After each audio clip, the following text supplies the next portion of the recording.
تو میرے عزیزو، یہ تو بہت خوش نصیبی ہوتی ہے کہ اللہ رب العزت مال دے اور پھر خرچ کرنے کی توفیق۔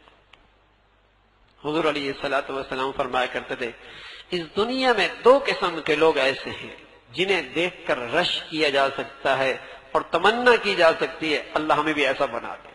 دو قسم کے لوگ، فرمایا ایک وہ جسے اللہ نے قرآن کی دولت دی ہو اور صبح اور شام وہ رات کو قرآن کی تلاوت کرتا ہو، اس کی راتیں قرآن کی تلاوت سے زندہ ہوتی ہوں۔ ایک تو وہ خوش نصیب ہے کہ تمنا کی جا سکتی ہے اللہ مجھے بھی ایسا بنا دے۔ اور فرمایا دوسرا وہ شخص جسے اللہ نے مال دیا ہے اور پھر ادھر اور ادھر دائیں اور بائیں خوب خرچ کرنے والا ہو اللہ کے لیے۔ فرمایا یہ شخص بھی ایسا ہے، تمنا کی جا سکتی ہے اللہ ہمیں بھی ایسا بنا دیتا۔ تو اس مال کو پاکیزہ اور بہت بڑا آخرت کا سرمایہ بنایا جا سکتا ہے۔ لیکن میرے عزیزو، آج بخل نے دلوں میں ڈیرے ڈال دیے، رسم و رواج پہ اسراف ہے، لغویات پہ اسراف ہے، رسم و رواج پہ اسراف ہے، شادی بیاہ پہ گندگیاں ہیں، ایک ایک جوڑے کے لیے لاکھوں روپے، نیا سے نیا فیشن، نئی سے نئی نئی شکلیں۔ الامان والحفیظ، یہ مسلمانوں کی زندگیاں نہیں تھی بھائی، اللہ کا نبی، کائنات کا سچا رسول ان ضروریات کے لیے تو پیسہ نہیں خرچ کیا کرتے تھے، بلکہ فرمایا کرتے تھے اعظم النکاح برکتن ایسرھا مؤونتن، نکاح وہ برکت والا ہے جس میں لڑکی اور لڑکے والوں پر بہت کم خرچ اور بوجھ ہو، بہت کم خرچ، سادہ سی شادی۔ اللہ کے نبی کا نکاح ہوا، سفر میں جا رہے، دسترخوان پھیلایا، فرمایا یہ میرے پاس کھانا موجود ہے، آج میرا ولیمہ ہے، آج میرا ولیمہ ہے۔ امت کو سبق دیا اپنی دولت اس پہ ضائع مت کرو، اس سے تو معاشرے میں بربادی آتی ہے، تباہی آتی ہے۔ یہ جو رسم و رواج پہ دولت خرچ ہو رہی ہے ایک تماشا ہے۔ ایک ولیمہ تھا،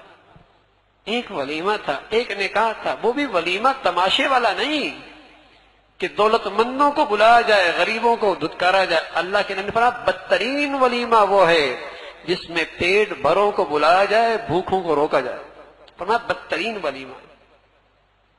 لیکن نمائش، اب تو ہر چیز میں نمائش، دولت کا ضیاع ہے، پیسوں کا ضیاع ہے، لیکن کہیں ضرورت پڑ جائے، اللہ کے راستے کی بات آ جائے، وہاں یہ سب سے بڑا بخیل ہے، وہاں یہ سب سے بڑا کنجوس ہے۔ نمائش کری لاکھوں، رسم و رواج پہ لاکھوں، شادی بیاہ پہ لاکھوں کروڑوں، اور اللہ کے راستے پہ بخیل، کسی ضرورت مند کے لیے اس کے پاس گنجائش نہیں۔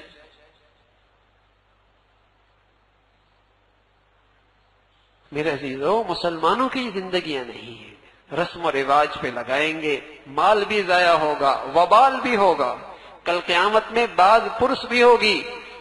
من این انفقت من این اکتسب وفیما انفق، کہاں سے کمایا، کہاں خرچ کیا، ایک ایک پائی کی پوچھ ہوگی خرچ کہاں کیا ہے۔ حضرت عثمان رضی اللہ عنہ ایک واقعہ آتا ہے، ایک فقیر آیا تو اسے یوں محسوس ہوا کہ آپ تنبیہ کر رہے کہ اس چراغ کی جلنے کی ضرورت نہیں، کیوں جل رہا ہے؟ تو وہ دروازہ کھٹکھٹا کے کہنے لگا غلطی ہو گئی، اس دروازے پہ آ گیا، یہاں تو ایک چراغ کا مسئلہ چل رہا ہے، اس نے مجھے کیا دینا؟ جب آپ باہر آئے اس کی ضرورت دیکھی تو 500 اشرفیوں کی تھیلی اس کے ہاتھ پہ رکھ دی۔ اسے حیرت ہوئی، کہا میں نے تو کچھ اور سنا تھا، میں تو بڑا مایوس ہو گیا تھا۔ فرمایا بھائی جس بارے میں میں تنبیہ کر رہا تھا مجھے ڈر تھا کہیں اللہ مجھ سے باز پرس نہ کر لے، اور یہ معاملہ یہ کہ اس کا حساب اللہ مجھے عطا فرمائے۔ اللہ کے راستے میں وہ سخی ہوا کرتے تھے، اور اپنے معاملات میں اور اپنی ضروریات میں اور اپنی خواہشات میں پھونک پھونک کے استعمال کرتے، اپنی خواہشات میں پھونک پھونک کے استعمال کرتے، اللہ کے لیے سخی ہوا کرتے۔ اور یہاں تو گناہوں میں دولت خرچ ہو چکی ہے، رسم و رواج میں خرچ ہوتی ہے۔ جس نے کسی بد رسم کی بنیاد رکھی، جس نے کسی بد رسم کی بنیاد رکھی، قیامت تک جو اس بد رسم کو کرتے رہیں گے ان سب کا وبال اسے ملے گا جس نے بنیاد رکھی۔ دیکھ لیں ہماری شادیاں کیسی، دیکھ لیں ہم نے کیسے کیسے نئے نئے رسم و رواج کی بنیاد رکھی۔ جس نے بد رسم کی بنیاد رکھی، قیامت تک جو اس کی نقل کرتے رہیں گے سب کا وبال اسے ملے گا۔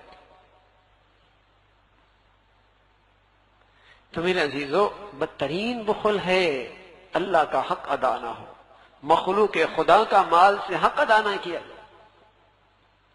بڑی خوش دلی کے ساتھ، بڑی خوش دلی کے ساتھ اور بڑی اپنی سعادت سمجھ کے اللہ کے راستے میں خرچ کیا، اور خصوصاً میرے عزیزو زکوٰۃ کا فریضہ، اس کا بہت اہتمام۔